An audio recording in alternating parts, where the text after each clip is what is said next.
আচ্ছা, আপনারা একটা বাগানে কতদিন পর পর হারভেস্ট করেন?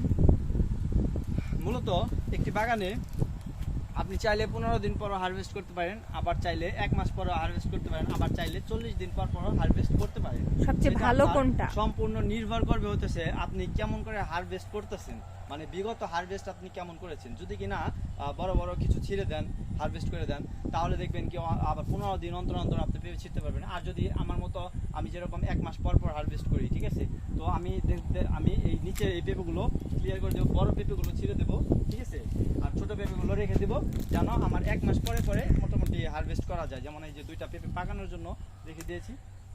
তাহলে আপনি কি রেকমেন্ড করবেন, কতদিন পর পর ছেঁড়া ভালো? তো আমি রিকমেন্ড করবো আপনার 1 মাস পর পর, মানে সর্বনিম্ন 1 মাস পর পর পেঁপেগুলো ছিঁড়বেন। কারণ 1 মাস পর পর আপনার পেঁপেগুলো ছিঁড়লে পর্যাপ্ত পরিমাণে ওজন হবে পেঁপে আপনার। আর দাম যদি একটু কম পান তাহলে ওজনে আপনার বেড়ে যাবে, এতে আপনি লাভবান হবে। ওকে, ধন্যবাদ আপনাকে, বাই বাই। ধন্যবাদ আপনাকেও।